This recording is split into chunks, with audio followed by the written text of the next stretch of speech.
Les affaires non résolues ou froides prennent souvent l'une des deux directions. Soit il n'y a pas assez d'informations disponibles pour que nous puissions parvenir à une conclusion solide, soit la réponse semble extrêmement évidente, mais il manque des preuves liant le suspect au crime. Parfois, c'est parce qu'un suspect a été prudent ou a eu de la chance. Parfois, c'est dû à un travail de police bâclé. Quel que soit le cas, il peut être exaspérant de regarder ces types de cas, ceux qui sont si proches d'être résolus, être mis de côté. Dans l'épisode d'aujourd'hui, nous allons explorer deux affaires non résolues, frustrantes et laissées avec des suspects. Brett William Wynne avait 24 ans quand il a disparu pendant l'hiver de 1989. À l'époque, il était fiancé à sa petite amie de longue date Caroline et travaillait comme assistant manager chez Allet Cove Foodland, un supermarché local. Le couple vivait dans le village de Port Noarlunga, situé à seulement 18 miles et demi au sud du centre-ville d'Adelaide, en Australie du Sud. Vers 8 heures du soir, le 16 novembre 1989, Brett est monté dans une berline Ford blanche qui s'était arrêtée dans son allée. Le véhicule a quitté l'allée et le duo est parti. Caroline l'a regardé partir et lui a fait signe, mais elle n'a pas reconnu le conducteur. Plus tard le soir, Brett a appelé Caroline pour lui dire qu'il arriverait bientôt. C'était la dernière fois que quelqu'un avait des nouvelles du jeune homme de 24 ans, car il n'est jamais revenu cette nuit-là. Le soir même, le lieu de travail de Brett a été cambriolé. Les auteurs ont accédé à la porte d'entrée avec une clé, utilisé un code numéro d'identification personnel d'employé pour désactiver le système d'alarme, et avaient la combinaison du coffre-fort. Grâce à cela, ils ont volé 60 000 $ du magasin. Comme Brett n'est pas rentré chez lui cette nuit-là, les autorités ont supposé qu'il était l'homme de l'intérieur du voleur et qu'il avait pris la fuite après avoir volé l'argent avec ses complices. On sait peu de choses sur l'enquête initiale sur la disparition de Brett. L'affaire a été rapidement classée sans suite. Ce n'est qu'en 1997 que les choses ont commencé à bouger à nouveau lorsque, après avoir fait appel à l'aide du public, les forces de l'ordre ont reçu un tuyau d'une personne anonyme prétendant que le jeune homme de 24 ans n'était pas en fuite, mais assassiné. Cela a amené les enquêteurs à croire que Brett faisait partie d'un gang de 3 hommes soupçonnés d'avoir cambriolé plusieurs supermarchés locaux dans les mois précédant sa disparition. Avant de raccrocher, l'appelant a informé les autorités qu'un homme nommé David était impliqué, mais il n'a pas voulu donner plus de détails et a refusé de fournir aux détectives le nom complet de cet homme. 2 ans après, la police a identifié 2 hommes comme potentiels membres du gang de cambrioleurs de Brett. Un homme s'appelait David Christopher Cox, tandis que l'autre n'a jamais été identifié publiquement pour des raisons juridiques. Les 2 suspects ont admis connaître Brett, mais ont affirmé qu'ils ne savaient rien de sa disparition, ont nié toute connaissance de son meurtre et ont rejeté l'idée qu'ils étaient impliqués dans la série de cambriolages commis juste avant la disparition du jeune homme de 24 ans. En 2002, les autorités ont été à nouveau contactées par un informateur qui leur a dit que le corps de Brett avait initialement été déposé au bord d'une route à Cap Jervis, à environ 1 heure de son domicile, mais qu'il avait été déplacé par la suite. Quelques jours après, le corps du jeune homme de 24 ans a été transféré chez David Cox, qui habitait à Hackham West, à moins de 10 minutes de chez Brett. L'appelant a avoué qu'il était une connaissance de David et l'a aidé à déplacer le corps depuis Cap Jervis. Selon l'informateur, une fois arrivés à la maison de David, ils ont découvert qu'une tombe avait déjà été creusée sous les planches de son chambre. Le corps a été mis dans un sac de surf avant d'être enterré. Peu de temps après avoir reçu cet appel, les enquêteurs se sont rendus à la maison indiquée par l'informateur et ont trouvé les restes squelettiques de Brett dans un sac de surf sous les planches de la chambre. Les articles sur son affaire n'ont pas précisé la cause de son décès. En 2004, 2 ans après, David Cox a été accusé du meurtre de Brett. Pourtant, malgré le témoignage de l'appelant non identifié et malgré la découverte du corps dans son ancienne résidence, David a été libéré après qu'un jury a rendu un verdict de non coupable. Sa défense a soutenu que beaucoup des témoins clés de l'accusation étaient peu fiables et de mauvais caractère, notant que la majorité d'entre eux étaient fortement impliqués dans les drogues en 1989 et certains ont par la suite eu des problèmes mentaux, les rendant peu fiables. Quelques années plus tard, David s'est suicidé. Malgré sa mort, la petite sœur de Brett, Naomi, espère que la justice rattrapera l'autre homme non identifié qui faisait partie de la bande de voleurs. Elle a noté qu'au début, la famille pensait que Brett avait simplement besoin de passer du temps seul et qu'il était parti et rentrerait bientôt à la maison. Quand il ne l'a pas fait, ils étaient dévastés. Cependant, la découverte de son corps a aidé, a-t-elle dit au Sunday Mail. Quand Brett a été retrouvé, c'était une sorte de soulagement pour mes parents. Ils pouvaient enfin lui offrir un dernier repos et entamer le processus de guérison. Un utilisateur de Reddit qui a également discuté de l'affaire a déclaré que pendant presque un an après la disparition de Brett, sa fiancée Caroline recevait des livraisons de nourriture hebdomadaires qui étaient parfois achetées par un homme qu'elle a plus tard identifié comme Cox. Les livraisons ont cessé quand elle a débuté une nouvelle relation.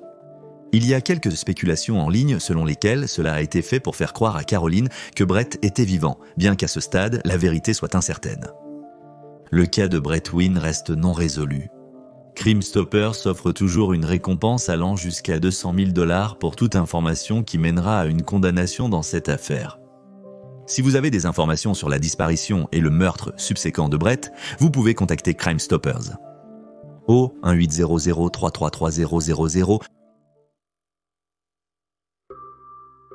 La famille Thompson.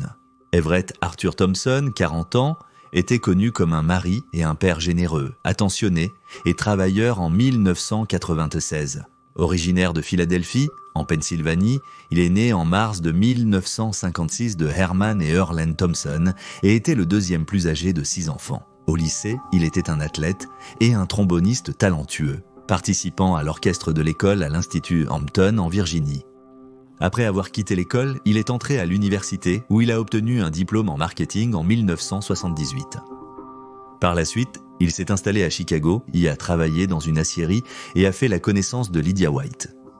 Le couple s'est marié en 1982 et a continué à rester dans la région de Chicago.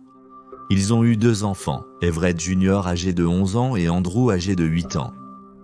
Finalement, Everett Senior a abandonné son travail et a décidé de poursuivre ses passions en ouvrant et compagnie, un restaurant sur Lawrence Avenue et 71st Street, Chicago. Le Ziasto représentait son nom.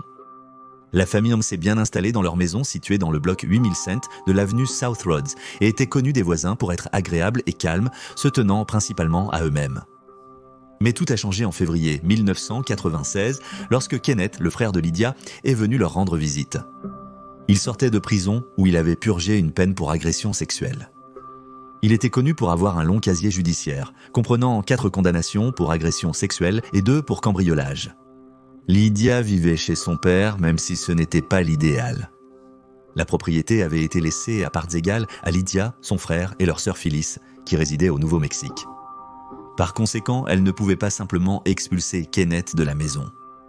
La famille Thompson était, selon tous les contes, mécontente de la présence de Kenneth, un homme querelleur et violent qui n'avait connu que des problèmes depuis qu'il était venu séjourner. La famille d'Everett a décrit son beau-frère comme un invité parasite.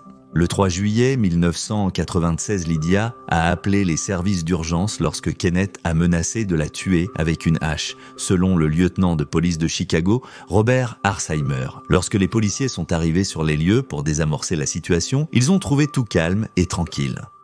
Selon Harsheimer, il n'y avait aucun problème en cours ou quoi que ce soit de remarquable. Le calme a permis à la police de ne procéder à aucune arrestation. Puis, 2 jours plus tard, le 5 juillet, Herman Thompson a appelé son fils alors qu'il était au restaurant et les deux ont discuté pendant un court moment jusqu'à ce que Lydia appelle Everett. Elle a supplié frénétiquement son mari de rentrer à la maison, affirmant que Kenneth l'avait poursuivie dans la maison avec une hache et qu'elle s'était enfermée dans la chambre. Everett a vite informé son père de l'appel et a raccroché pour rentrer chez lui. Un de ses employés l'a vu quitter le restaurant vers 3 heures de l'après-midi. C'était la dernière fois que quelqu'un a jamais vu Everett ou tout autre membre de la famille Thompson. 2 heures plus tard, Kenneth est entré dans le restaurant pour dire à l'un des managers qu'Everett avait été arrêté suite à un accident de voiture. Il n'a pas donné plus de détails et est reparti, montant dans le van d'Everett. Le manager a remarqué juste avant que Kenneth ne parte qu'il y avait des traces rouges sur ses baskets blanches. 12 jours plus tard, le 17 juillet, les parents d'Everett, qui résidaient toujours à Philadelphie, ont demandé à la police de Chicago de vérifier le bien-être de la famille, car ils n'avaient pas eu de nouvelles depuis le 5 juillet. En arrivant chez les Thompson, les officiers n'ont trouvé aucune trace de la famille. C'était Kenneth qui a répondu. Il a dit à la police que la famille était partie à Philadelphie. Il n'est pas clair pourquoi les enquêteurs n'ont pas approfondi cela, étant donné que ce sont les parents d'Everett, basés à Philadelphie, qui les avaient contactés en premier lieu. Comme le van familial était également manquant, les officiers ont supposé que les Thompsons l'avaient emmené lors de leur voyage et n'ont pas enquêté davantage. À ce moment, il jugeait qu'il n'y avait aucune preuve d'un acte répréhensible. Au cours des semaines suivantes, Kenneth a donné diverses versions différentes sur l'endroit où la famille était allée.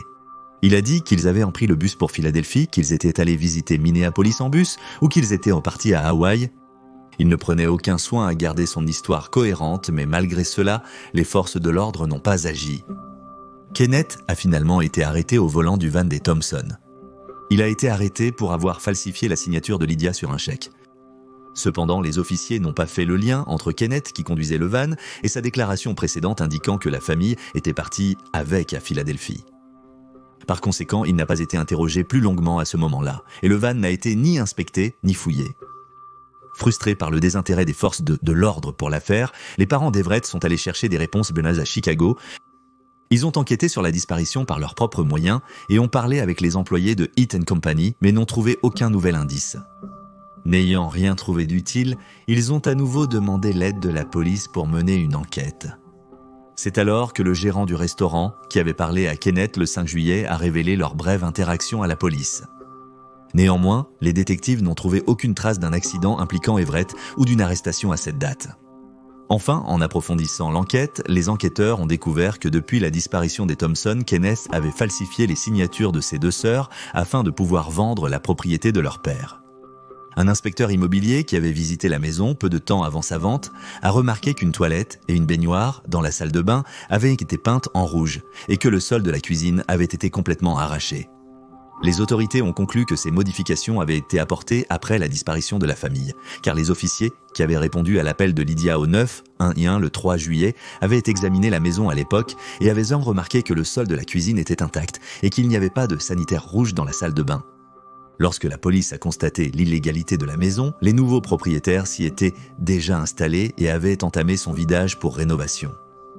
Au fil des semaines et des mois, Kenneth a été interrogé de multiples fois par la police sans qu'elle n'ait de motif valable pour l'arrêter. Après la vente de la maison paternelle, il a emménagé dans une caravane à Gary, en Indiana. En juillet 1997, environ un an après la dernière apparition de la famille, le Federal Bureau of Investigation a fouillé la caravane de Kenneth et ses environs.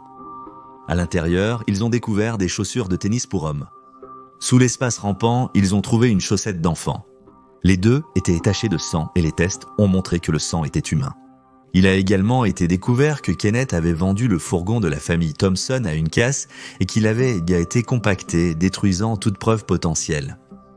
En novembre 1997, Kenneth a été arrêté pour ne pas s'être enregistré comme délinquant sexuel. Libéré, il a été de nouveau arrêté le mois suivant pour fraude bancaire. Il avait falsifié le nom de Lydia sur un chèque de plus de 13 000 $. Lors de l'audience judiciaire concernant ces accusations de fraude, le procureur, l'assistante du procureur des États-Unis Jacqueline Ross, a affirmé que Kenneth avait assassiné à la hache la famille Thompson. Elle a dit « Les circonstances environnantes fournissent des preuves substantielles que l'accusé a assassiné à la hache sa sœur, son mari et leurs deux enfants. L'infraction est la fraude bancaire, mais le gouvernement estime que les meurtres ont été commis pour favoriser ce crime. » La théorie avancée par le parquet et les enquêteurs est que la propriété du père de Lydia et Kenneth leur était devenue disponible pendant que Kenneth purgeait sa peine de prison. Quand il a été libéré, sa sœur et sa famille étaient déjà installées. Peut-être ressentant le fait de devoir partager la maison, ou peut-être simplement à la recherche de l'argent qu'il pourrait obtenir s'il la vendait, Kenneth a décidé de tuer la famille pour obtenir ce qu'il voulait. Le 25 décembre 1997, à 4 heures du matin, Kenneth a mis fin à sa vie en utilisant un drap de lit dans sa cellule de la prison fédérale métropolitaine de Chicago. Il n'a laissé aucune note et aucune information qui pourrait conduire les enquêteurs vers la famille Thompson ou leur reste. Les forces de l'ordre pensent que Kenneth White a tué la famille entre le 5e et le 6e juillet 1996, mais il n'y a tout simplement jamais eu assez de preuves pour l'inculper. Malheureusement, des preuves auraient peut-être existé si les autorités avaient agi plus vite.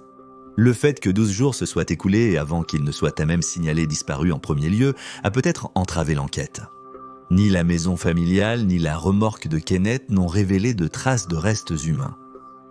La disparition de la famille Thompson reste toujours non résolue. Si vous avez des informations sur leur lieu de résidence, vous pouvez contacter le département de police de Chicago au 312 24 27 466 000. Et voilà les faits. Laissez un commentaire avec vos théories et spéculations. N'oubliez pas d'aimer cette vidéo et de vous abonner pour soutenir la chaîne. Merci d'avoir regardé, à la prochaine.